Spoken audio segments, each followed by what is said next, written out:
Hi! Welcome sa Black Anime Recaps. Ang recap natin ngayon ay ang anime na Beast Tamer. Ang bida sa kwento ay isang Beast Tamer na madalas na pinapahiya ng kanyang mga kasama dahil sa kanyang mahinang kapangyarihan sa pakikipaglaban. Nang ang mahinang Tamer ay pinalayas sa koponan, nakilala niya ang babaeng pusa na tumulong sa kanya na maging mas malakas at baligtarin ang mga bagay. Sa mundong ito, ang mga pusa, ang mga dragon, at ang mga Diyos ang nangungunang tatlong lahi. Ang kanilang mga mandirigma ay may pinakamataas na kakayahan sa pakikipaglaban. Makikita natin kung paano naging pinakamalakas ang Tamer sa mundo sa pamamagitan ng pagkontrol sa babaeng pusa. Lahat ng nang-insulto sa kanya ay magsisisi. Ang Tamer ay nagngangalang Rain, na ipinanganak na may malakas na kaugnayan sa mga hayop, at nagagamit ang kanilang kapangyarihan sa pamamagitan ng pagpirma ng mga kontrata sa kanila. Siya ay miyembro ng Heroes Team na responsable para sa pagdadala ng gamit ng team. Naniniwala si Rain na kahit hindi siya magaling sa pakikipaglaban ay sobrang close pa rin nila ng kanyang mga kasamahan. Ngunit hindi iyon ang parehong iniisip ng kanyang mga kasamahan. Isang araw, ang kanyang mga kasamahan, na pinamumunuan ng isang bayani, ay biglang pinalayas si Rain sa grupo, sa pag-iisip na ang mahinang Tamer ang kanilang sagabal. Iniisip ni Rain na isa lamang itong kalokohan hanggang sa marinig niya ang kanilang pangungutya. Pagkatapos ay napagtanto niya na hindi nila siya tinatrato bilang isang kasama. Umalis siya sa koponan ng may pagkabigo. Habang gumagala siya sa mga lansangan na walang ideya kung ano ang dapat niyang gawin sa hinaharap, lahat ng mga bata ay nagtitipon sa paligid niya nang nakita nila siya. Lahat sila ay gusto si Rain dahil ang mga miyembro ng Heroes Team ay palaging minamaliit ang mga karaniwang tao, at si Rain lamang ang handang makipaglaro sa kanila. Pinipilit ni Rain na maging masigla at makipaglaro sa mga bata. Nagkokontrol siya ng lawin sa kalangitan sa pamamagitan ng kanyang kakayahan, na pumukaw sa pagkamangha ng mga bata, bagaman maaari lamang niyang kontrolin ang lawin sa loob ng maikling panahon, dahil hindi pa ito ganap na napaamo. Ipinapahayag ng mga bata ang kanilang pangarap na maging isang Beast Tamer tulad ni Rain upang makipagsapalaran sa buong mundo. Ang mga salita ng mga bata ay nagbibigay inspirasyon kay Rain. Nagpasya siyang maging isang adventurer at kumita ng pera sa pamamagitan ng pagkumpleto ng mga gawain. Sa Adventurers Guild, nalaman niya na kailangan niyang pumasa sa isang pagsubok upang maging isang adventurer.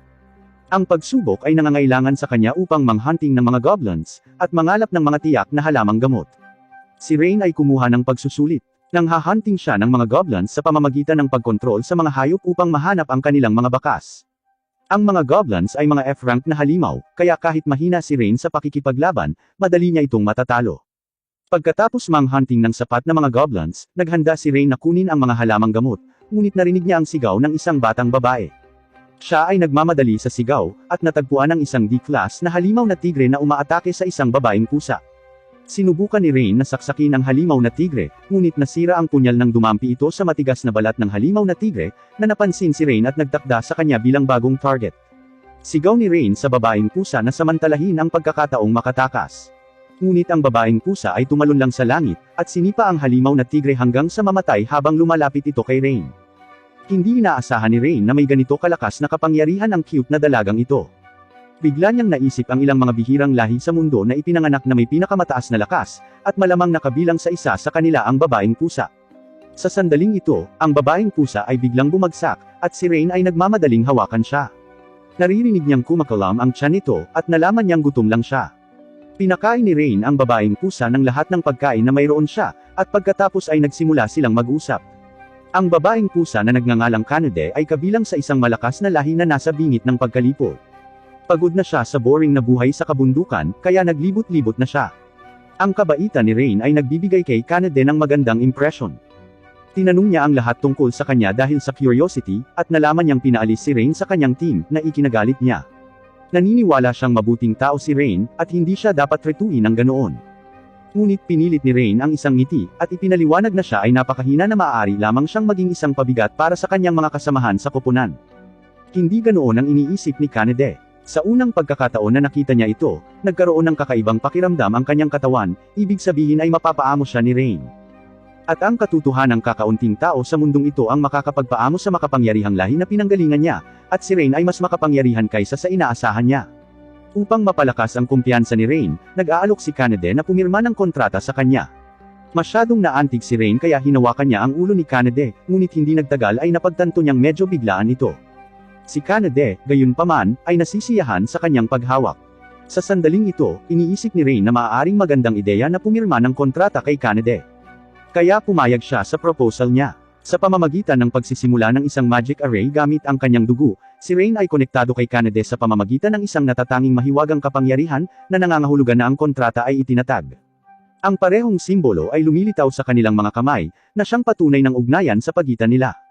Tiningnan ni Rain ang matingkad ng ngiti ni Kanade, at napagtanto na maaaring nagkaroon siya ng tunay na mapagkakatiwalaang partner.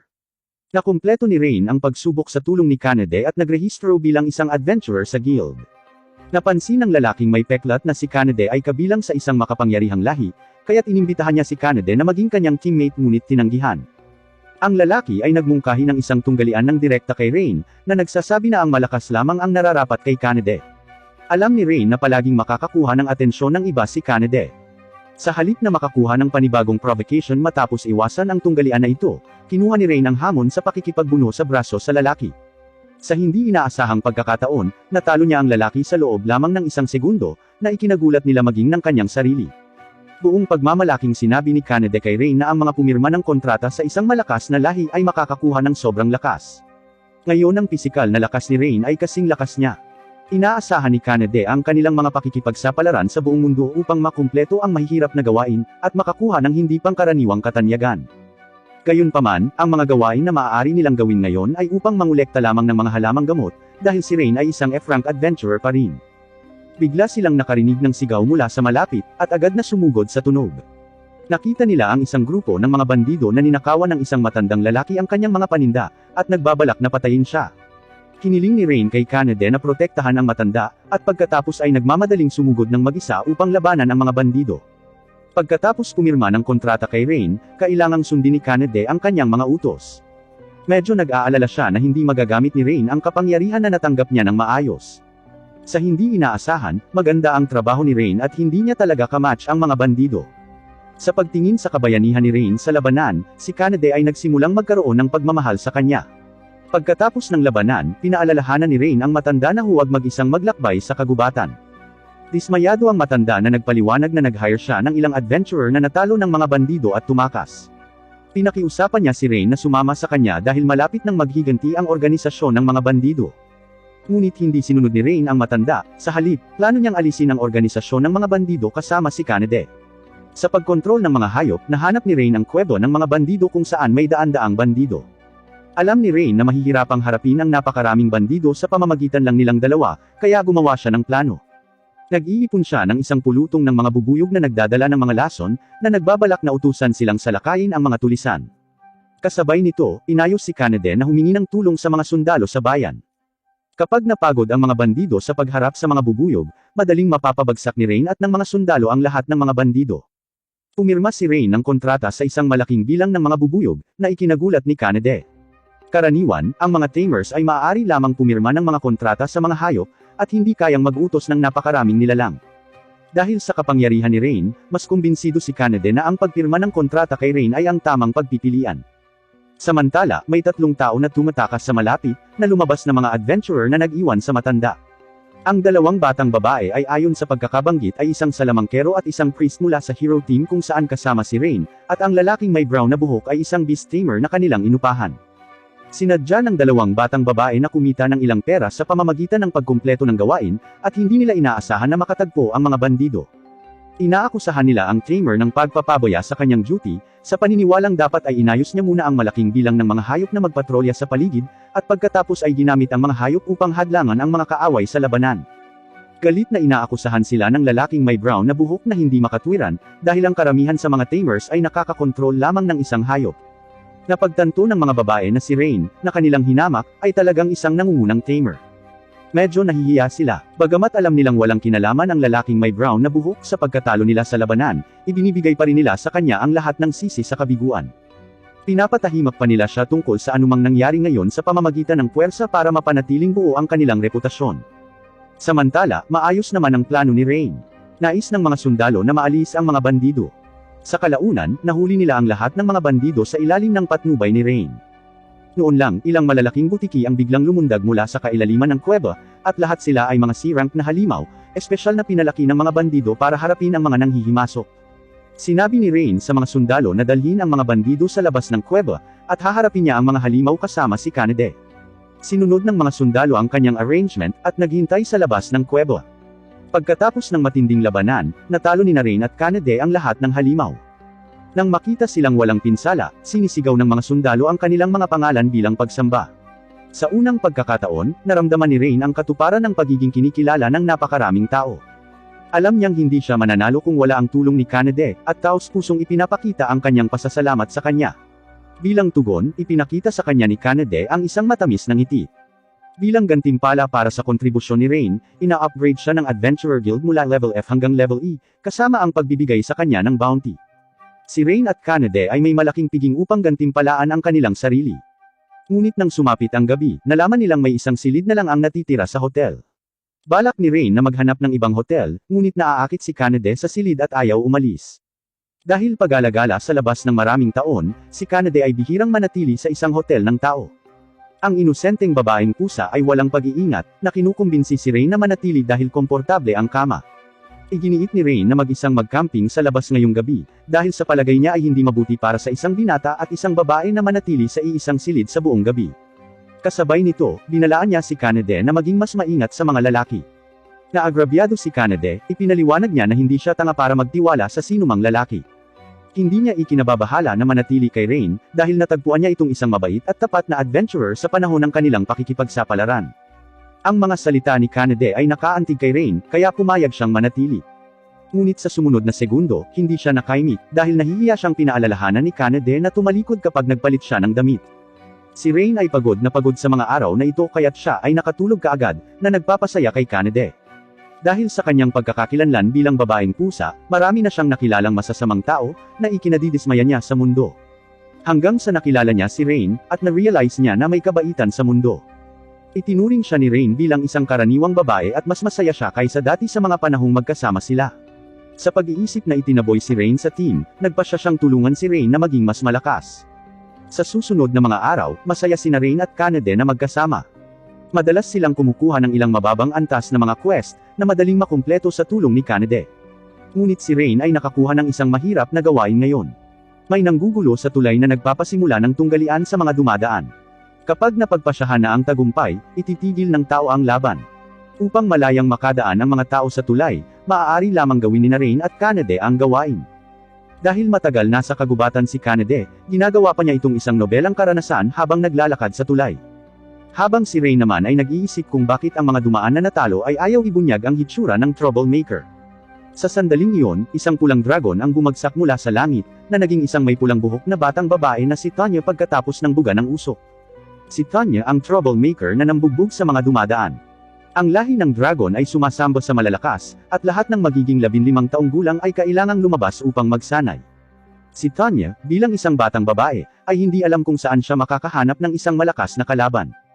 Kaya maaari lang siyang magsimula ng mga laban sa bawat dumadaan upang mahanap ang malakas, na makakatulong sa kanya na maging mas malakas sa labanan. Ngayon ay itinuon ni Tanya ang kanyang mga mata kay Rain at Kanade. Sila ay mga manlalaban mula sa pinakamalakas na lahi mula sa magkabilang panig, ngunit ang dragon ay may mas mataas na reputasyon. Nakakalamang si Tanya at sinunog ang buntot ni Kanade gamit ang isang long-range fire-breathing skill. Nagalit si Kanade at pinasabog ang ating napakabilis na lakas sa pakikipaglaban. Sumama si Rain kay Kanade ngunit pareho silang itinapon ni Tanya sa langit. Sa kabutihang palad, mayroon silang lihim na koneksyon, na naiiwasan ang pag-atake ng apoy ni Tanya sa pamamagitan ng pagtapak sa mga paa ng isa't isa. Naramdaman ni Rain ang lakas ni Tanya pagkatapos ng laban, at maaari lamang niya itong mapagtagumpayan sa pamamagitan ng kanyang kakayahan bilang isang tamer. Hiniling niya kay Kanade na bigyan siya ng ilang minuto. Sa lubos na pagtitiwala kay Rain, agad na sumang-ayon si Kanade.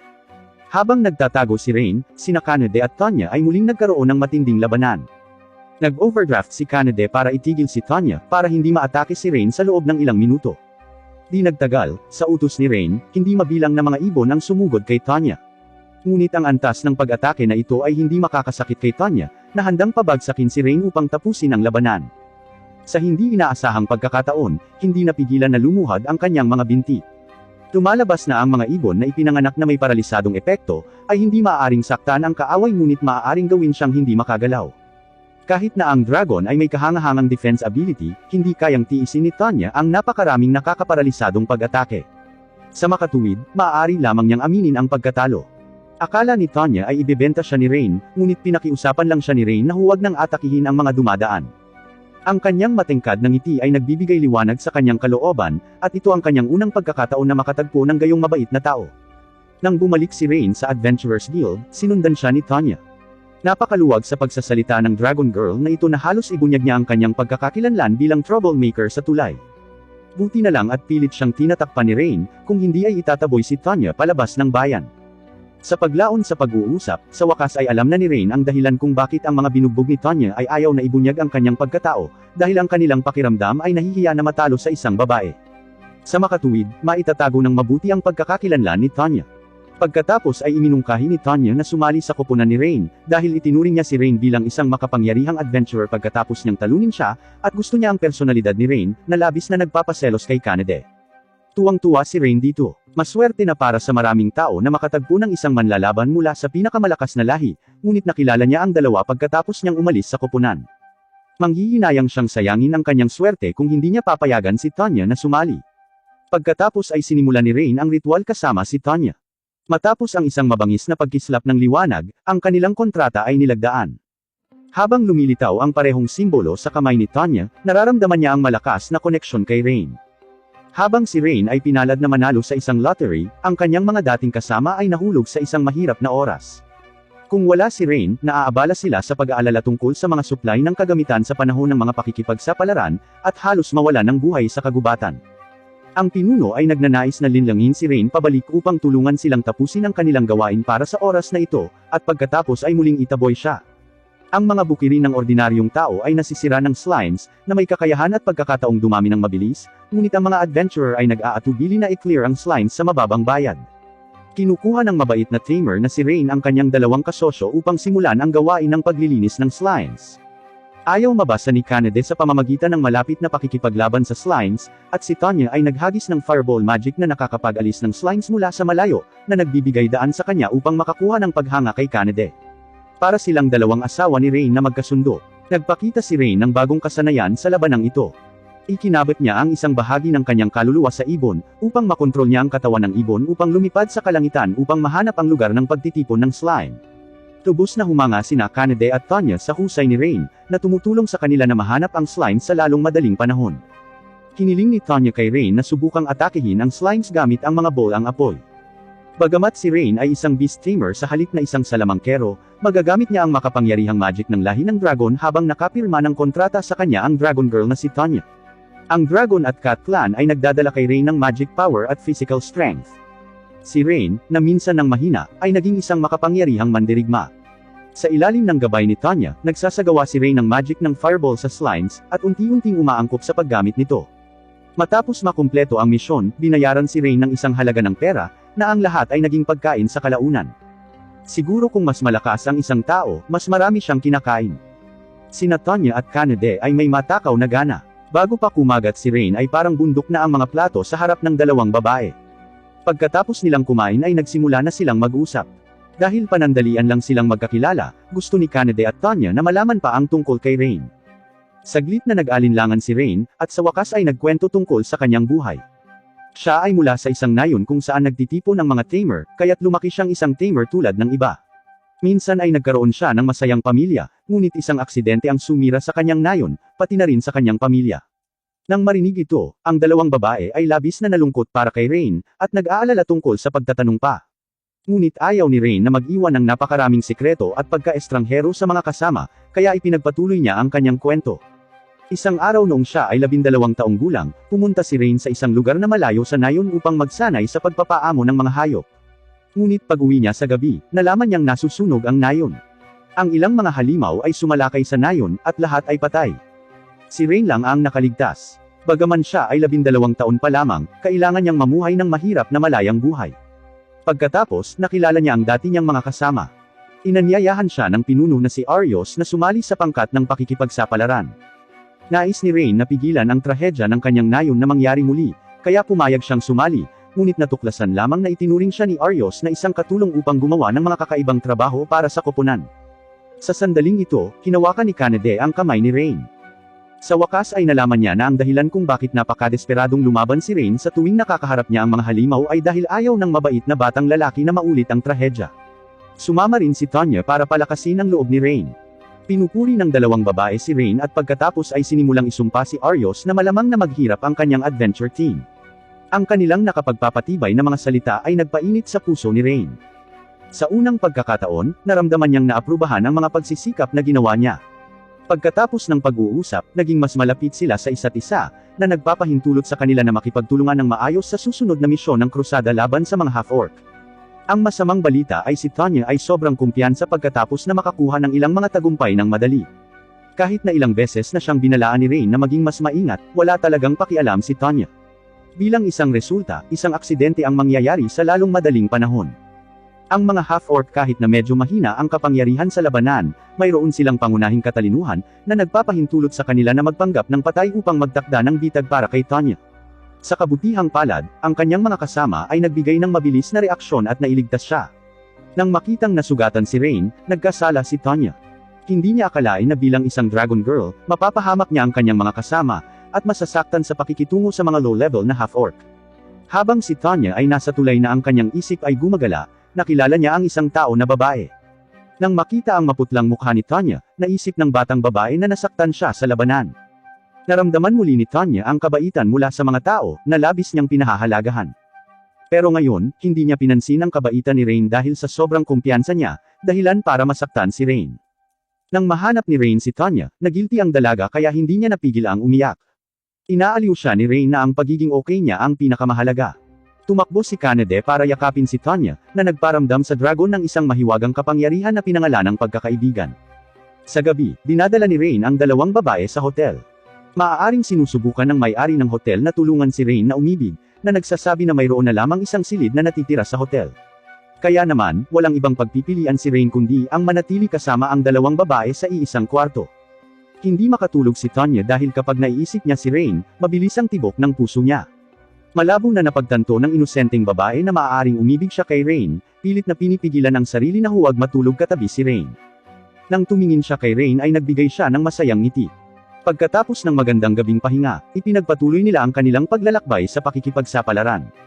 Iminungkahi ni Tanya na bumili sila ng isang set ng protective gear para kay Rain, dahil ang pangangatawan ng tao ay medyo mahina kaysa sa ibang mga lahi. Gayunpaman, ang magandang kapaligiran ay nag-ambala ng isang grupo ng mga tao, na lumalabas na mga dating kasamahan ni Rain. Ang pinuno ng partido ay nagngangalang Arios, na nagulat sa dalawang makapangyarihang kasama ni Rain. Napagkakamalan niyang alipin si Rain ng dalawang babae. Nang marinig na si Rain ang master ni Kanade at Tanya, nagulat ang buong party. Ngunit hindi nagtagal ay naisip ni Arios ang kanyang dahilan ng pagpunta kay Rain. Ang kanyang partido ay nasa malaking problema sa paggalugad sa kagubatan. Palagi silang naliligaw sa Enchanted Forest na ito. Para ma-explore ang kagubatan ng mas matagal, iminungkahi ni Arios na muling sumama si Rain sa party para tumulong na kontrolin ang mga hayop upang galugarin ang kagubatan at magdala ng mga supply. Napakawalang hiya ni Arios at ng kanyang mga kasama. Humihingi sila ng tulong pero ang paraan ng paghiling nila ay parang binibigyan nila si Rain ng tulong. Desididong tinanggihan sila ni Rain. Upang kumbonsihin si Rain, ang partido ay nagpahayag ng isang malaking lihim, na sa kalaliman ng kagubatan ay nagtatago ng isang kayamanan na tinatawag na Shield of Truth, na mahalaga upang labanan ang Demon King. Kung hindi matatalo ang Demon King, sasalakayin ng halimaw na hukbo ang mundo ng mga tao. Gaya ng nabanggit ko kanina, ang bayan ni Rain ay nawasak ng mga halimaw, at namatay ang kanyang pamilya sa aksidenteng iyon. Hindi kayang makita ni Rain ang iba na dumaranas ng parehong kasawian. Pinag-isipan niya ito ng mahabang panahon, at sa wakas ay pumayag na sumali sa partido ni Arios para sa kapakanan ng mga inosenteng tao. Sa halip na pasalamatan si Rain, sinisisi siya ng partido sa pag-aaksaya ng kanilang oras sa pag-aatubili ng napakatagal. Noon lang, hindi nakatiis sina Tanya at Kanade, nag-aalok na humingi ng paumanhin ng partido sa pagtataboy kay Rain kanina, at pinaluhod ni Tanya ang buong partido. Kahit na walang malakas na lakas, ang mga miyembro ng partido ay may mataas na pagpapahalaga sa sarili. Galit na inutusan ni Arios si Rain na bantayan ang kanyang dalawang alaga. Ang mahalay na lalaking si Arios ay naging bastos, na nagsasabi na sina Tanya at Kanade ay mga laruan lang sa kama kasama si Rain. Pinagtatawanan niya si Rain dahil sa pagpatol niya sa mga hayop, kaya nasuntok siya ni Rain. Hindi matanggap ni Arios na tinuturuan siya ng leksyon ng isang mahinang tamer, at labis na nabigla ang kanyang mga kasama. Binalaan ni Rain si Arios na ang sinumang maglalakas loob na bastusin sina Kanade at Tanya ay tiyak na matuturuan ng kanyang kamao. Pagkatapos ay nagpasya si Arios na ilagay ang magkabilang panig sa isang labanan upang makita kung sino ang kwalipikadong magturo sa iba. Sa tunggalian na ito, si Tanya ay laban sa salamangkero at priest ng partido, habang si Rain ay laban kay Arios. Ang kalaban ni Kanade ay ang kalbong mandirigma na si Agoth. Mababa ang tingin ng malakas na mandirigmang si Agoth sa payat na batang babae na si Kanade, at hindi nagtagal ay binayaran ang kanyang pagmamataas. Pinagsasama ng mga pag-atake ni Kanade ang bilis at lakas, pinipigilan si Agoth at hindi siya binibigyan ng pagkakataong lumaban.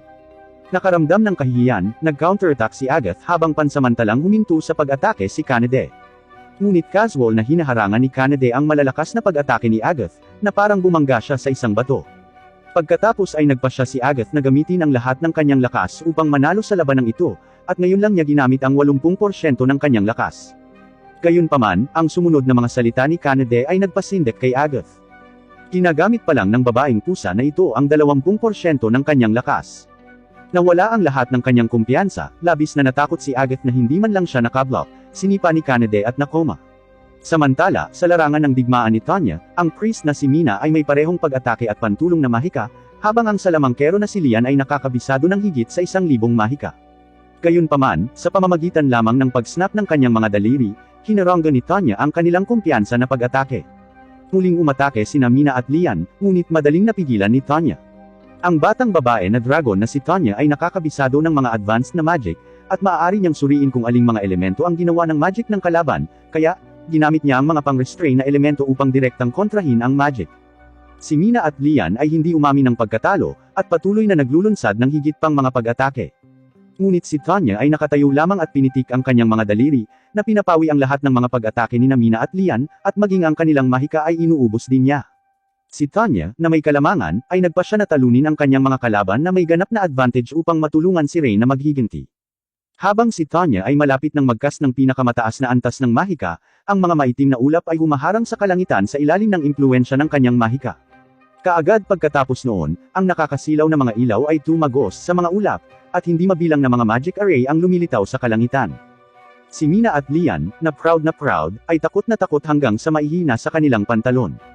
Nang makita ang paparating na kaguluhan, mabilis silang humingi ng awa at humingi ng paumanhin kay Tanya, na huminto sa pagkakas ng spell sa huling sandali. Ang mabait na babaeng dragon na ito ay hindi gustong pumatay ng sinuman. Gusto lang niyang takutin ang mayabang na Mina at Lian para kay Rain. Sa huli, nanalo rin si Tanya pagkatapos ni Kanade. Si Arios at Rain ang huling naglaban. Napakatanga ni Arios na hanggang ngayon ay iniisip pa rin niya si Rain bilang mahinang tamer. Halatang hindi nag-iisip si Arios, o mapapansin niya na kung talagang mahina si Rain, paano niya napapasunod ang makapangyarihan niyang mga kasama. Ang pagmamaliit ni Arios sa kalaban ay tila nakatadhana sa kanyang kabiguan. Ngayon ay natanggap na ni Rain ang karagdagang mga kasanayan ng Cat Tribe, kaya ang kanyang mga katangian ay hindi mas mababa kaysa sa bayani na si Arios. Kasabay ng kanyang masipag na pagsasanay, ang aktual na kakayahan ni Rain sa pakikipaglaban ay medyo malakas. Isa pang dahilan kung bakit nakatadhanang manalo si Rain ay dahil mas maasikaso siya kaysa kay Arios. Laging binibigyang pansin ni Rain ang mga gawi sa pakikipaglaban ng kanyang mga kasama, na nagpapaalam sa kanya kung paano gagamitin ni Arios ang kanyang espada. Ayaw magpatalo ng ganoon si Arios, kaya nagpasya siyang atakihin si Rain sa pamamagitan ng mahika. Bilang isang bayani, mahusay si Arios sa pisikal at mahiwagang pag-atake.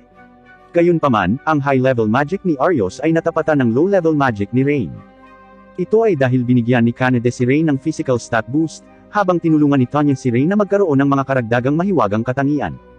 Nang si Arios ay maglulunsad ng isang bagong pag-atake, nakita niya ang kanyang sarili na hindi makagalaw.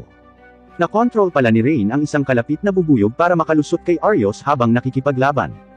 Ang bubuyog ay may dalang nakakaparalisadong lason, na nagiging sanhi ng pagkatalo ni Arios sa laro. Sa sandaling ito, natatakot si Arios na siya ay mabugbog ni Rain, kaya't binitawan niya ang pagmamalaki ng bayani at sinubukang humingi ng awa.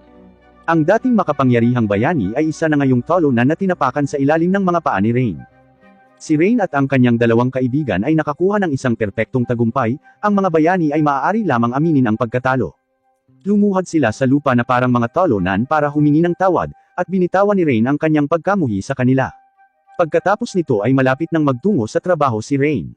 Dahil napakabigat ng problema ng pagsalakay ng demonyo, tinanggap ni Rain ang kahilingan ng bayaning si Arios, na pumunta sa kagubatan upang kunin ang Shield of Truth para sa pakikipaglaban sa Demon King. Masyadong madilim ang kagubatan para mahanap nila ang daan. Kung hindi sinasabi ni Rain na may mga inosenteng hayop pa rin ang naninirahan dito, sinunog na sana ni Tanya ang buong kagubatan. Si Rain at ang kanyang dalawang kasama ay nagsimulang mag-usap tungkol sa kanilang mga plano upang galugarin ang kagubatan.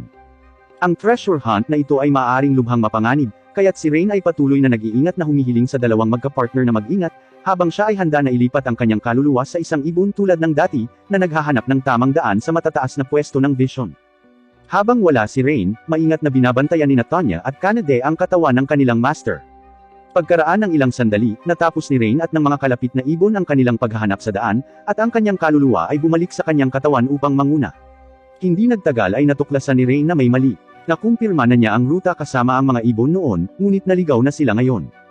Ang anomalya ay pumukaw ng hinala ni Tanya, kaya gumamit siya ng mahika upang makita ang mga pagbabago ng mana sa kagubatan. Sa pamamagitan ng pagmamatsyag ni Tanya, nakita nila ang problema.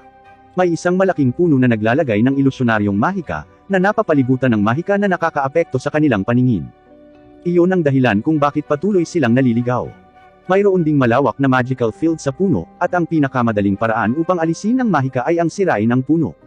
Akmang wawasakin na ni Kanade ang puno gamit ang isang suntok, biglang may narinig na tunog mula sa loob ng puno.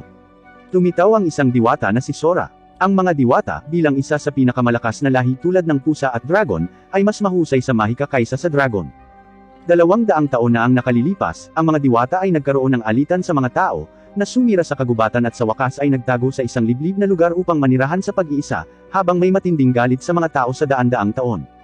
Kinumpirma ito sa sumunod na pag-uusap ni Sora at Rain. Hindi siya nakikinig sa anumang paliwanag ni Rain, direktang nag-pose habang naghahanda sa pag-atake. Sa takot, si Rain at ang kanyang mga kasama ay kailangang pag-usapan ang isang paraan upang magpatuloy.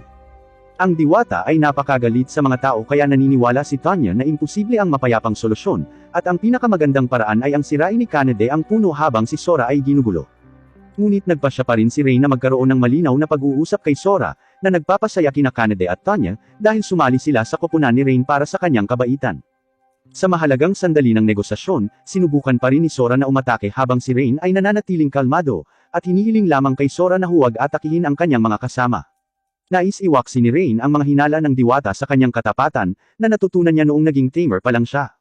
Inilunsad ni Sora ang unang round ng pag-atake, ngunit iniiwasang tamaan ng mabait na diwata ang lahat ng mahahalagang bahagi ni Rain, tanging ang mukha ni Rain ang dinaplisan. Ang katapangan at katapatan ni Rain ay nagpabagsak sa pangunawa ni Sora tungkol sa mga tao, ngunit ang mga siglong panahon na puot sa pagitan ng mga diwata at tao ay nagpapanatili pa ring mag-ingat kay Sora. Nang inilunsad niya ang ikalawang round ng pag-atake, humarang na sina Tanya at Kanade sa harap ni Rain. Sina Tanya at Kanade ay nagsasaad ng kanilang nalalaman tungkol kay Rain, sinusubukang patunayan na si Rain ay isang mabuting tao, at wala silang intensyon na saktan ang mga diwata. Ito ang unang pagkakataong makatagpo ni Sora ang cat at ang dragon na nagtatanggol para sa isang tao, at maging tinitiis ang pinsala ng kanilang mga katawan upang protektahan siya. Saglit na nag-alinlangan si Sora, at sa wakas ay nagpasya na makinig sa mga intensyon ni Rain. Matapos makinig sa paliwanag ni Rain, sa wakas ay napagtanto ni Sora na pumasok si Rain at ang kanyang mga kasama sa kagubatan upang kunin ang Shield of Truth laban sa hari ng demonyo. Ibinunyag ni Sora na gumawa siya ng ilusyonaryong salamangka upang protektahan ang teritoryo ng mga diwata, at hindi niya maaaring hayaang pumunta pa si Rain sa kagubatan. Ngunit ang magandang balita ay ang Shield of Truth ay laging iniingatan ng mga diwata. Pagkatapos ay nagcast si Sora ng teleportation magic upang makuha ang Shield of Truth, at ibinigay ito kay Rain. Ang mga diwata at ang naunang bayani ay may kasunduan na kapag kailangang harapin ng sangkatauhan ng hari ng demonyo, dapat ibigay ng mga diwata ang kalasag. Napansin ni Rain na tila binanggit ni Sora ang demon na may galit at puot, kaya sa halip na direktang umalis pagkatapos makumpleto ang gawain, malumanay niyang tinanong si Sora kung ano ang problema niya. Tikom ang bibig ni Sora dahil ayaw niyang malagay sa panganib si Rain. Hanggang sa sinabi ni Kanade kay Sora na ang kanilang koponan ay sapat na malakas, kaya si Sora ay naglakas loob na magsalita tungkol sa kanyang mga problema. Siya ay may kambal na kapatid na babae, si Luna, at pareho silang nagpapanatili ng barrier sa kaharian ng mga diwata. Dahil kasama ang isa't isa, ang mapurol na trabahong ito ay nagiging mas kawili-wili. Ngunit isang araw nang lumabas sila upang magsagawa ng mga gawain, nakita nila ang halimaw na Shadow Knight. Para protektahan si Sora, nahuli si Luna ng halimaw. Agad na pinag-aralan ni Rain ang dahilan ng pagkatalo ni Sora. Ang Shadow Knight ay isa lamang C-rank na halimaw, ngunit ang kanyang katangian ay ang pag-immune sa magic. Ibig sabihin, natural niyang mapipigilan ang mga diwata na magaling sa mahika. Binyantaan ng Shadow Knight si Sora na alisin ang barrier kung gusto niyang iligtas si Luna, ngunit ayaw ni Sora na ilagay sa panganib ang kanyang mga kababayan, kaya tumakas siya pabalik sa teritoryo ng mga diwata upang humingi ng tulong sa mga Elder. Sa kasamaang palad, ang Elder ng mga diwata ay masyadong maingat at tumanggi na magpadala ng mga reinforcement upang iligtas si Luna hanggang sa huli. Pinunasan ni Rain ang mga luha sa mukha ni Sora at nangakong ililigtas si Luna. Sa sandaling ito, itinapon ni Sora ang sarili sa mga bisig ni Rain at umiiyak. Dinala niya sina Kanade at Tanya sa kuta ng Shadow Knight. Nanguna si Rain sa paglulunsad ng Fireball attack, ngunit ang Shadow Knight ay immune sa magic. At pagkatapos ay nagsimulang umatake si Kanade na umaasa sa cover ni Rain. Sa likas na lakas ng lahi ng pusa, nakakakuha siya ng kalamangan. Ang Shadow Knight ay naghihinuha mula sa mga tingin ni Kanade na sila ay dumating upang iligtas si Luna, at sa sobrang galit, nagpa siya itong patayin si Luna. Sa kritikal na sandali, hinarangan ni Tanya ang atake gamit ang kanyang mga pakpak ng dragon, at sa wakas ay nailigtas si Luna. Ngayon, maaaring isantabi ni Rain at Kanade ang lahat ng kanilang mga alalahanin para labanan ang Shadow Knight. Nagtutulungan sila upang maglunsad ng isang mabangis na pagsalakay, ngunit ang mga istatistika ng depensa at pag-atake ng Shadow Knight ay napakataas, at isang malaking lugar ng kagubatan ang nawasak nito. Kaya nakaisip si Rain ng bagong plano. Kinokontrol niya ang mga bubuyog upang makagambala sa paningin ng Shadow Knight, at pagkatapos ay gumamit siya ng power-boosting magic kay Kanade. Sa isang nakakasilaw na liwanag na kumikislap sa kanyang katawan, nararamdaman ni Kanade ang walang katapusang kapangyarihan na ini-inject sa kanyang katawan. Pagkatapos ay ibinato ni Kanade ang isang malakas na suntok sa Shadow Knight. Habang sinusuntok ang tiyan nito, hindi mabilang na pulang bitak ang lumilitaw sa katawan ng Shadow Knight, na nagiging alikabok. Na-curious si Kanade kung paano nakuha ni Rain ang power-boosting magic.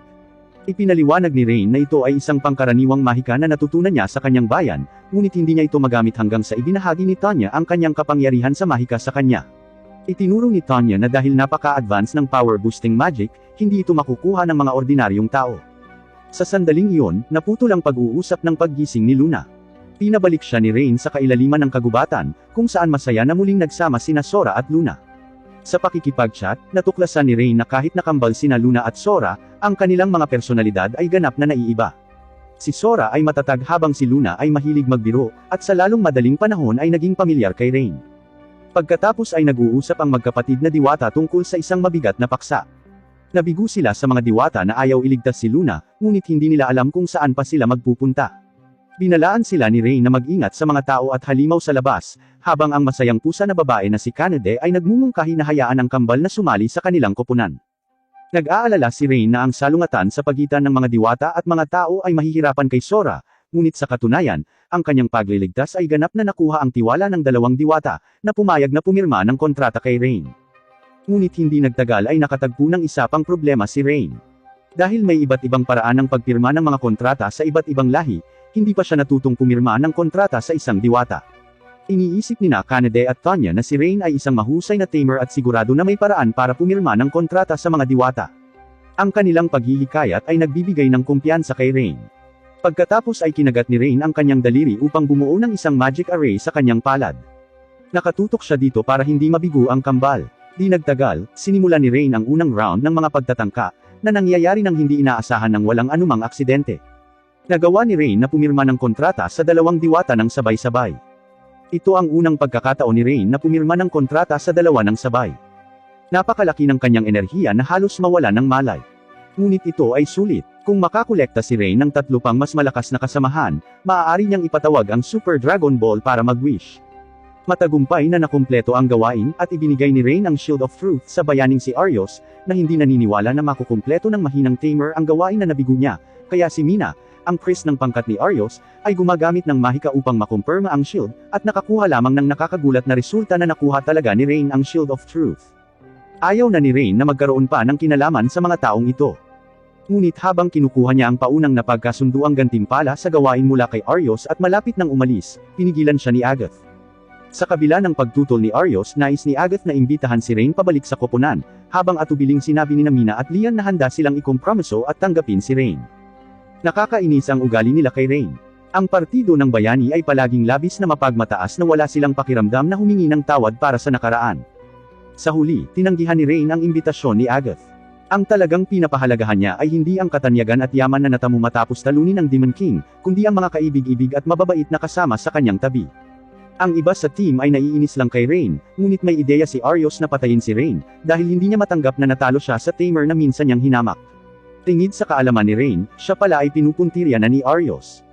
Habang sila ay nag-uusap sa anino ng isang puno, mayroon silang nakakagulat na pagtuklas na sa alamat maraming taon na ang nakalilipas, ang unang bayani ay nag-inject ng dugo ng mga Diyos sa kanyang katawan, at sa wakas ay natalo ang demonyong hari at iniligtas ang sangkatauhan. Ang pinakamalaking pagkakaiba sa pagitan ng bayani at ordinaryong tao ay walang limitasyon para sa bayani na palakasin ang kanyang kapangyarihan.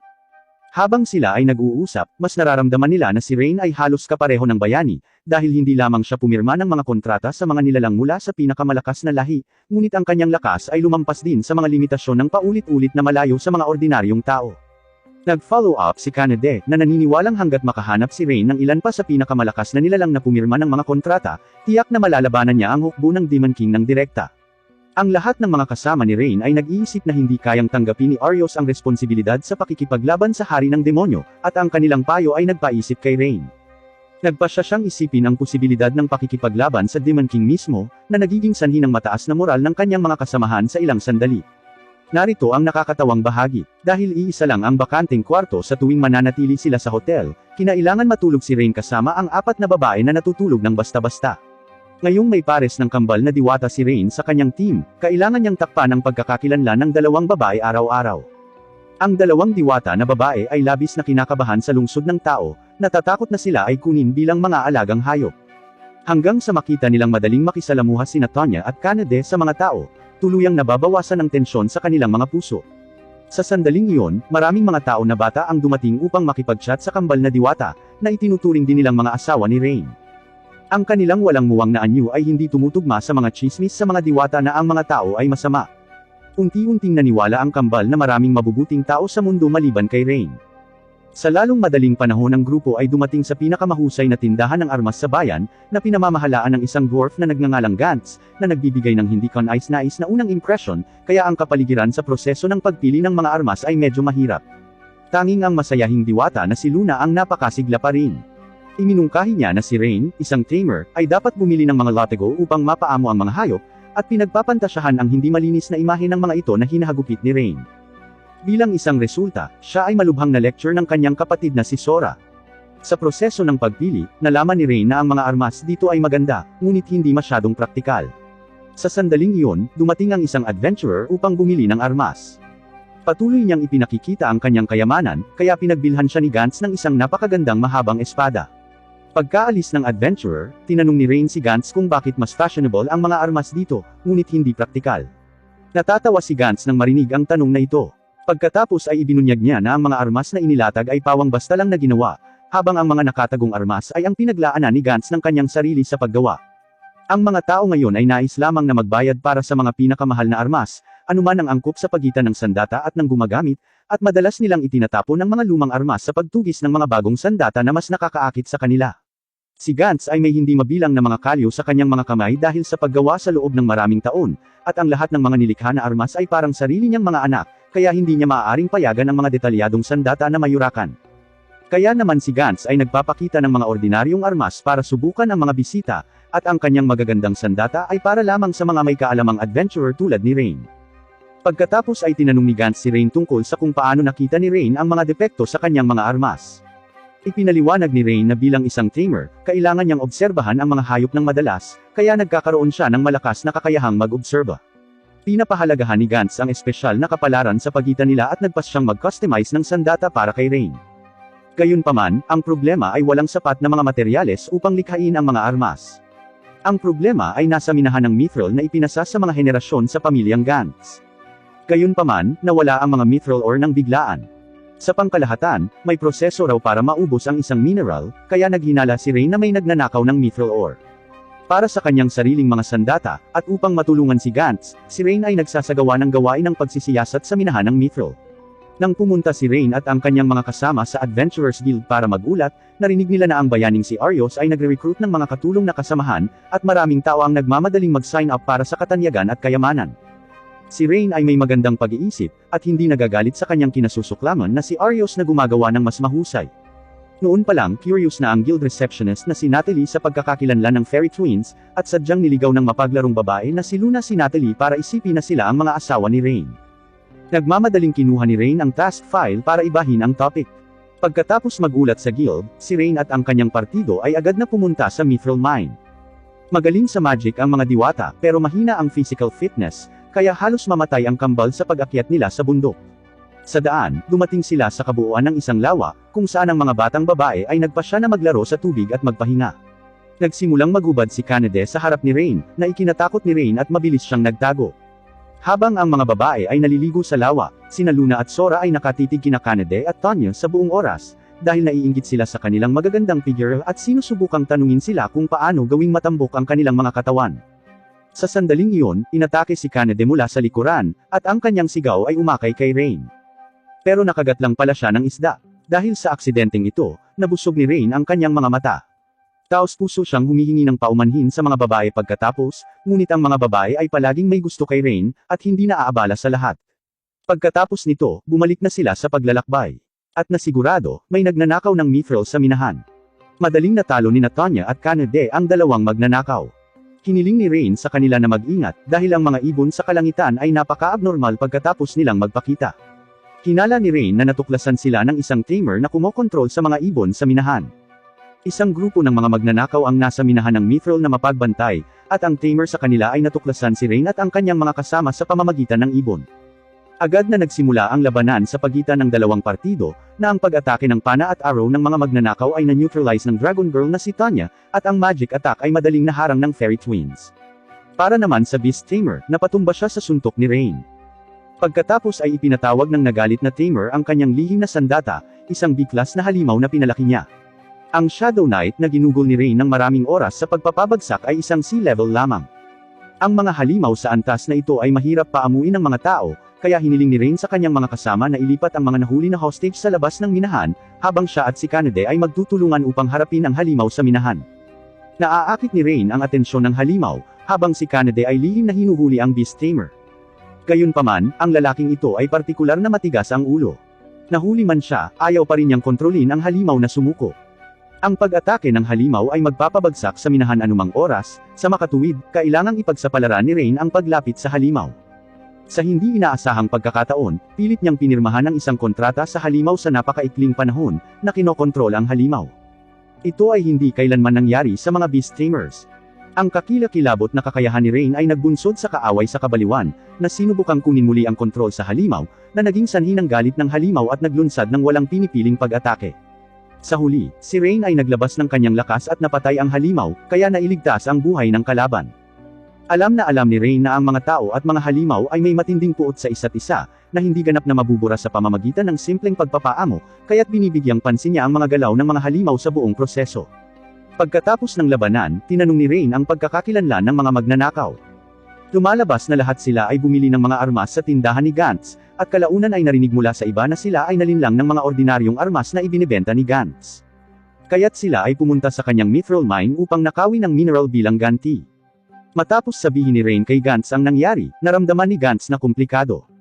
Naglalagay siya ng bitag upang parusahan ang mga humahamak sa mga sandata, at hanggang sa gantihan siya ng kanyang mga customer ay napagtanto niya kung gaano kalakas ang sama ng loob ng mga adventurer na iyon. Sa kalaunan, si Gantz ay nabigyang inspirasyon at hinihikayat ni Rain, at nagpa siya na magbenta ng mga armas ng may katapatan sa hinaharap, pati na rin ang maingat na pagpanday ng bawat armas upang maiwasan ang paggawa ng mga may sira na produkto. Tubos ang pasasalamat ni Gantz kay Rain at nangakong susubukan niya ang kanyang makakaya para tulungan si Rain na gawin ang kanyang eksklusibong sandata. Pagkatapos ay tahimik na sinabi ni Rain kay Gantz ang tungkol sa kanyang mga espesyal na pangangailangan. Habang naghihintay na gawin ang sandata, ang grupo ng pangunahing tauhan ay magsisimula ng isang bakasyon. Sa gabi, ang bayani na si Arios ay nag-alis ng isang tamer. Gusto niyang mag-recruit ng kasama bago niya simulan ang pakikipaglaban sa Demon King, ngunit lahat ng mga nakapanayam ay hindi maihahambing kay Rain. Maaari lamang nilang paamuin ang isang hayop sa mababang antas, tulad ng mga lobo o oso. Nakita ni Arios na pinaamo ni Rain ang pinakamalakas na species tulad ng pusa na babae at dragon na babae, kaya hindi niya maiwasang maliitin ang mga ordinaryong beast tamer na ito. Dahil ang gawaing talunin ang Demon King ay matagal nang naantala, hinikayat ng priest na si Mina si Arios na ibaba ang mga pamantayan para sa recruitment, na agad na naging sanhi ng hindi kasiyahan ni Arios. Napagtanto ni Mina na malaki ang pinagbago ng personalidad ni Arios kamakailan, kaya mabilis niyang inilipat ang paksa para pigilan ang galit nito. Pagkaalis ni Mina, umuungol si Arios tungkol sa pagpapawala kay Rain habang naglalabas siya ng isang masamang singsing. Hindi inaasahan ni Rain na ganito kakitid ang isip ni Arios. Nang pumunta siya sa guild upang iulat ang gawain ng mga magnanakaw, ang receptionist ng guild, si Natalie, ay nagsabi kay Rain na ang mga magnanakaw ay lahat ay tinanggalan ng kanilang mga lisensya ng adventurer, at nasentensyahan ng mahirap na trabaho dahil sa kanilang krimen sa pagpapalaki ng mga halimaw. Inaalo ng Fairy Twins ang nalulumbay na si Rain, habang sina Kanade at Tonya ay natutulog pa rin sa hotel. Si Rain na lang ang natira sa dalawang maaasahang kasamang ito. Nang mamasyal si Rain kasama ang dalawang diwata, naaakit sila sa mga pagkaing kalye. Sila ay nanirahan sa kagubatan sa buong taon at hindi kailanman sinubukan ang pagkain ng mundo ng mga tao, kaya nililibre ni Rain ng bawat isa sa kanila ng isang hotdog. Ang kambal ay agad na nabighani ng bagong bagay, at tinatapos ang mga hotdog sa ilang malalaking kagat. Pagkatapos ay pumayag si Rain na gantimpalaan sila kasama sina Kanade at Tonya sa isang malaking pagkain sa susunod. Dahil na-satisfied na sila sa pagkain, nakipag-chat ang mga diwata kay Rain tungkol sa isang seryosong bagay. Tinatanong nila kung kamakailan lamang ay nakakuha si Rain ng ilang pagpapahusay sa kanyang mga kakayahan. Ang pisikal na kapangyarihan ni Rain ay napabuti sa pamamagitan ng pagpirma ng isang kontrata kay Kanade, at ang kontrata kay Tonya ay nagpahusay sa kanyang magic power, ngunit pagkatapos pumirma ng kontrata sa mga diwata, walang makabuluhang pagpapabuti sa kanyang mga kakayahan sa anumang aspeto. Labis ang pagkadismaya ng kambal sa sagot ni Rain, dahil gusto nilang matulungan nila si Rain. Napansin ni Rain ang pagkabigo ng dalawang babae, na inaaliw sila sa kanyang kwento. Siya ay pinalayas sa Heroes Party ni Arios dahil siya ay masyadong mahina, ngunit ang karanasang iyon ay hindi nakaapekto kay Rain mula sa pagiging malakas. Nalaman din ni Rain na ang pinakamahalagang bagay na gusto niya sa kanyang mga kasama ay hindi ang pagiging matatag, kundi ang pagtitiwala sa isa't isa. Ang kambal na diwata ay tuluyang naalis ang kanilang pagkabigo. Sa sandaling iyon, isang bagong aksidente ang mangyayari. Isang mayabang na binata na may 2 sundalo ang humarang sa kanila, tinanong ang mga pangalan ng kambal at pinilit silang maging kanyang mga asawa. Ang lalaki ay nagngangalang Edgar, ang anak ng isang maharlika. Siya ay may napakasamang reputasyon para sa madalas na pagkidnap ng mga magagandang babae bilang mga asawa. Tinaboy ni Rain ang mga nasasakupan ni Edgar para protektahan ang kambal na diwata. Gayunpaman, kinuha ni Edgar ang mga inosenteng sibilyan bilang mga hostage at binyantaan si Rain na huminto. Nais ng kambal na gumamit ng mahika upang palayain ang mga bihag, ngunit ayaw ni Rain na ibunyag nila ang kanilang mga pagkakakilanlan, o ang kambal ay hindi mabubuhay sa mundo ng mga tao. Biglang may naisip si Rain. Noong siya ay nakikipaglaban, natuklasan niya na ang kanyang mahika ay napaka-espesyal na kaya niyang gumawa ng maraming spell ng sabay-sabay.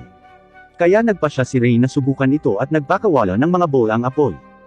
Dahil dito, maraming bowl ang apoy ang sabay-sabay na lumilitaw, at lahat ng mga nasasakupan ni Edgar ay bumagsak habang ang mga bihag ay napalaya.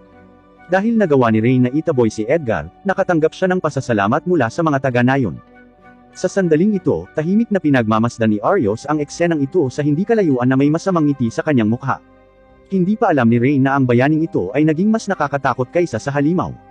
Pagkabalik sa hotel, kinukwento ng Fairy Twins sa kanilang mga kasama ang tungkol sa katapangan ni Rain, at tumutok sila sa mga biyayang natanggap ni Rain matapos pumirma sa kontrata sa kanila, dahil bilang isang beast tamer, si Rain ay makakapagbigay ng maraming magic sa isang iglap, na higit pang makapangyarihan kaysa sa maraming salamangkero na nagsanay sa loob ng mga dekada. Pagkatapos ng nakaka-relax na paksa, naging seryoso ang lahat habang binanggit ni Rain ang masamang reputasyon ni Edgar na nalaman niya sa mga residente. Sinasamantala ang pagkakakilanlan ng kanyang ama bilang maharlika, tila nakipagsabuatan si Edgar sa mga knight na ipinadala dito ng imperyo. Sa panghihikayat ng kanyang mga kasama, nagpasya si Rain na harapin si Edgar upang iligtas ang mga batang babae na kinidnap. Nag-iisip din si Edgar ng mga paraan upang makapaghiganti kay Rain, at binigyan niya ang kapitan ng kabalyero na si Juliet ng isang bag ng mga gintong barya. Ang magkabilang panig ay nasa estado ng paghahanda. Nagsimulang kumilos si Rain. Siya at si Kanade ay pumunta sa Order upang iulat ang masamang pag-uugali ni Edgar. Gayunpaman, pinalayas ng Order si Rain nang hindi sinisiyasat ang anak ng maharlika, na nagpapatunay sa mga alingaw ng pagsasabuatan sa pagitan ng Knights at ni Edgar. Sa pagbabalik, nakilala ni Rain ang isang batang babae na nagngangalang Stella, ang Vice Captain ng Knights. Natuklasan din ni Stella ang ilegal na pagtutulungan ng Knights at ng pamilya ng maharlika. Ngunit palagi niyang hindi kayang panagutin ang Knights at ang pamilya ng maharlika, dahil wala siyang malalakas na kasama. Ang pagharap kay Rain sa pagkakataong ito ay nagbibigay sa kanya ng pag-asa. Habang nakumpleto ni Rain ang ilang mahihirap na gawain noon, unti-unting lumaganap ang kanyang katanyagan, dagdag pa ay may isang babae mula sa malakas na tribo ng pusa sa tabi niya, si Stella ay nakiusap kay Rain para sa tulong. Kailangan din ni Rain ng makakapagbigay ng impormasyon mula sa Knight's Order, kaya agad siyang nakipagtulungan kay Stella. Ang una nilang plano para sa labanan ay maghagis ng bitag para harapin ang mga tiwali sa Order. Sa gabi, nakatanggap si Gillette ng maling balita na may ebidensya ng pakikipagsabuatan nila ni Edgar sa suburban warehouse. Upang maiwasang matuklasan ni Stella ang ebidensyang kriminal na ito, agad na nagtipon si Gillette ng isang grupo ng mga tauhan upang salakayin ang bodega. Habang dinadala ni Gillette ang kanyang mga tauhan sa bodega, agad siyang nakatanggap ng palihim na pag-atake, habang ang Fairy Twins ay nagcast ng Frost Magic upang isil ang gate na humaharang sa ruta ng pagtakas ni Gillette. Sa ibang lugar, ginagamit ni Rain ang bagong kagamitan na ibinigay ni Gantz upang maglunsad ng isang pangmalayuang pag-atake, at sa maikling panahon, pinabagsak niya ang lahat ng mga kasabwat ni Gillette. Sinabi ni Stella kay Gillette na nahuli ng kanyang mga kasama ang Knights, at nakakita ng ebidensya ng pagkakasala ni Gillette. Kahit sa ganitong hindi maganda na sitwasyon, ayaw pa ring sumuko ni Gillette. Nag-aalok si Stella na gawin ang susunod na labanan upang lumaban ng one-on-one kay Gillette. Kilala na ni Stella si Gillette mula noong maraming taon, ngunit hindi niya alam kung bakit ang dating simpleng binatilyo ay bumagsak sa kung ano siya ngayon. Ginawa niya ang awa sa kanyang puso na maging kapangyarihan sa labanan, at sa wakas ay napabagsak si Gillette. Di nagtagal, nalaman ni Edgar ang pagbagsak ng Knights, at ibinuhos niya ang kanyang buong galit sa isang aliping babae. Matapos kumalma, plano ni Edgar na tipunin ang lahat ng mga sundalo para salakayin si Stella. Iyon ang oras ng pagdating ni Arios kay Edgar. Itinago ni Arios ang kanyang pagkakakilanlan sa pamamagitan ng pagbabalat kayo. Sinabi kay Edgar na si Rain ay kasangkot din sa labanan sa Order. Galit na pinapaalam ni Arios ang kapangyarihan ni Rain, at sinabi niya na may puot si Rain kay Edgar. Binigyan din niya si Edgar ng kakaibang singsing, na sinasabi niyang may kapangyarihang patayin si Rain. Tila na impluwensyahan si Edgar ng misteryosong kapangyarihan ng singsing, tumatawa ng mayabang. Dinala ni Stella ang mga babaeng kabalyero na sumusuporta sa kanya sa mansyon ng Panginoon, kasama sina Canade at Tanya. Dapat nilang imbestigahan ang krimen ng iligal na sabuatan sa pagitan ng Maharlika at ng Order. Bagamat makapangyarihan ang grupo ni Stella, hindi lang sila pinababayaan ng mga tapat na gwardya ng Maharlika kundi tumawag din ng tulong sa labas. Nagsisimula ang isang malaking labanan. Sa ibang lugar, si Rain at ang kambal na diwata ay pumasok sa mansyon ng Maharlika, habang ang kanilang mga kasama ay nakakagambala sa atensyon ng mga gwardya.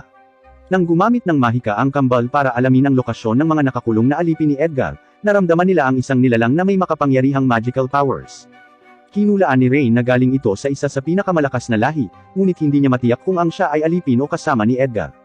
Inayos ni Rain na palayain ng Fairy Twins ang mga alipin habang tutuklasin niya ang pinagmulan ng magic power. Pagkatapos maghiwalay, nakita ni Rain ang isang nakakulong na babae. Tinutulungan niya itong pagalingin ang mga pinsala sa pamamagitan ng mahika ng pagpapagaling, na nakuha ang tiwala ng babae. Ang batang babae ay nagngangalang Nina mula sa isa pang ultimate race, ang Demigod race. Nakatira siya sa kabundukan hanggang sa araw na nakilala niya si Edgar. Kinuha ng malibog na lalaki ang mga lokal na taga-nayon bilang mga hostage upang takutin si Nina, at pagkatapos ay nilagyan siya ng collar na naglilimita sa kanyang kapangyarihan sa mahika, sa kalaunan ay ginawang alipin niya ang babaeng Diyos. Nagpasya si Rain na sirain ang collar upang palayain si Nina, gayunpaman, ang magic shock mula sa collar ay nagdulot ng matinding sakit sa kanya. Ngunit si Rain ay hindi na ang mahinang tamer tulad ng dati. Siya ay may mga pagpapala ng kanyang apat na makapangyarihang mga kasama, at sa wakas ay nagtagumpay upang sirain ang collar. Habang matagumpay na nailigtas ni Rain si Nina, tinapos din ng kanyang mga kasama ang labanan, at nailigtas ng kambal na diwata ang lahat ng mga alipin. Dahil hindi na kailangang mag-alala sina Canade at Tonyo tungkol sa kaligtasan ng mga alipin, sinira nila ang mga depensa ng mga gwardya, at nakita ang kanilang mga kasama sa bulwagan. Nang makita ng apat na babae na niligtas ni Rain ang isa pang babae, sinimulan nilang magbiro kung gaano kaswerte si Rain sa mga babae. Sa oras na ito, sinusubukan ng Maharlika na tumakas, ngunit hindi siya pinalad na direktang nabangga niya ang pangkat ng mga pangunahing tauhan. Isang aksidente ang nangyari sa sandaling mahuli siya ni Rain. Inactivate ni Edgar ang singsing na ibinigay ni Arios, at biglang lumitaw ang isang halimaw sa anyo ng Grim Reaper upang atakihin si Rain. Nakatayo sa rooftop, at naririnig ang mga hiyawan ng bulwagan, tiwala si Arios sa kapangyarihan ng singsing. Iniisip niyang patay na si Rain. Gayunpaman, hindi man lang nasaktan si Rain. Naguguluhan din ang mga kasamahan ni Rain kung paano niya mahaharangan ang pag-atake ng ganoong mataas na antas na mahika, kaya nag-eksperimento si Luna, at nalaman na si Rain ay immune sa poisonous attribute magic. 2 blessings pala ang dala ng kambal kay Rain. Ang isa ay nagbibigay daan kay Rain na magsagawa ng maraming spell ng sabay-sabay, at ang isa ay tumutulong kay Rain na maging immune sa ilang uri ng magic. Kaya naman hindi napatay ng halimaw si Rain. Samantala, habang nakikita ni Edgar ang kanyang kahabag-habag na wakas, napupuno siya ng takot, galit, at hindi pagpayag. Ang malakas na negatibong emosyon ay nakakaapekto sa singsing, at isang malakas na puwersa ang sumabog sa ring, ganap na nilamon si Edgar sa isang iglap. Si Rain ang unang nag-react at gumagamit ng fire magic sa pag-atake, ngunit hindi ito gumana. Isang halimaw na puno ng masamang aura ang lumitaw sa harapan nila. Ang pamilyar na amoy ay nagpapaalala kay Rain ng lahi ng demonyo na sumira sa kanyang bayan maraming taon na ang nakalilipas. Sa halip na salakayin si Rain, lumipad ang mataas na ranggo na demonyo upang manghunting ng mga residente ng bayan. Hiniling ni Rain kay Stella na ayusin si Nina at ang mga residente na tumakas, habang dinadala niya ang kanyang mga kasama upang pigilan ang demonyo. Ang labanan sa pagitan ng dalawang panig ay mabilis na nagsimula, na sina Tanya, Kanade, at Rain ang namamahala sa pangunahing pag-atake, at ang kambal na diwata ay naglulunsad ng mataas na antas ng mahika. Gayunpaman, ang lahat ng mga pag-atake na ito ay hindi epektibo. Ang mataas na ranggo na demonyo ay nagpapatawag din ng malaking bilang ng mga halimaw, na bagaman napakahina at karaniwang napapatay kapag inaatake. Ang totoong problema ay maaari silang ipatawag ng walang hanggan, kaya ang sitwasyon ay nagiging hindi pabor para kay Rain. Ang kanilang pisikal na lakas at mana ay patuloy na nauubos, habang ang mataas na ranggo na demonyo ay maaaring palaging manatili sa isang malakas na estado. Napakalakas na ng isang may mataas na ranggo na demonyo, hindi natin maiisip kung gaano ito nakakatakot kapag dumating din ang hari ng demonyo. Ang demonyo ay patuloy na nagpapatawag ng mga halimaw upang kaladkarin si Rain at ang kanyang mga kasama. Tila nawala na ito ng pasensya, at handang sirain ang bayan. Pagkatapos ay tinalakay ng grupo ng mga pangunahing tauhan ang isang plano. Ang Fairy Twins ay gagamit ng teleportation magic upang ilipat ang mga naninirahan, upang ang partido ni Rain ay magkaroon ng libreng pagkilos upang labanan ang halimaw na hukbo. Ang masamang balita ay pagkatapos na maitayo ng Fairy Twins ang teleportation array, ang mga residente ay hindi naniniwala sa kambal, dahil sa sensitibong relasyon sa pagitan ng mga tao at mga diwata. Sa kritikal na sandali, ang ilang mga tao na nakakilala sa Fairy Twins ay lumalapit, at ang kanilang pagtitiwala ay gumaganap ng isang magandang epekto ng pagpapakita. Sa huli, ligtas na nailipat ang mga residente. Samantala, nararamdaman ng priest na si Mina ang aura ng demonyo. Parehong iniisip nila ni Agatha na dapat nilang tingnan ang sitwasyon, ngunit tinanggihan ni Arios ang panukala na may katayuan siya bilang isang bayani. Sa totoo lang, sabik siyang naghihintay sa balita ng pagkamatay ni Rain. Sa sandaling iyon, isang grupo ng mga adventurer ang sumali sa larangan ng digmaan. Sila ay may matinding pakikipaglaban sa mga halimaw, na higit na katulad ng mga bayani kaysa kay Arios. At lahat sila ay nakasuot ng mga sandata at baluti na gawa ni Gantz. Ito ang grupo ng mga adventurer na tumutulong kay Rain na magbigay ng mahalagang oras, at sumali rin si Nina sa party ni Rain. Ang batang babae na Diyos ay likas na napupuot sa digmaan, ngunit upang mailigtas ang mga inosenteng tao, sa wakas ay nagpasya siyang labanan ang demon. Ang kakayahan ng lahi ng Diyos ay ang space magic, at sinugod ni Rain ang hukbo ng mga halimaw upang tuluyang maabot ang mataas na ranggo na demonyo sa tulong ni Nina. Habang muli niyang ginagamit ang kanyang espesyal na kakayahan sa pagpapaamo na higit sa mga ordinaryong beast tamer, ninakaw ni Rain ang kontrol ng halimaw na hukbo mula sa mataas na ranggo na demonyo. Inutusan niya ang mga halimaw na salakayin ang demonyo, at sa wakas ay tinapos ang malakas na kaaway na ito. 3 araw pagkatapos ng labanan, natapos ang gawaing pagpapanumbalak ng bayan.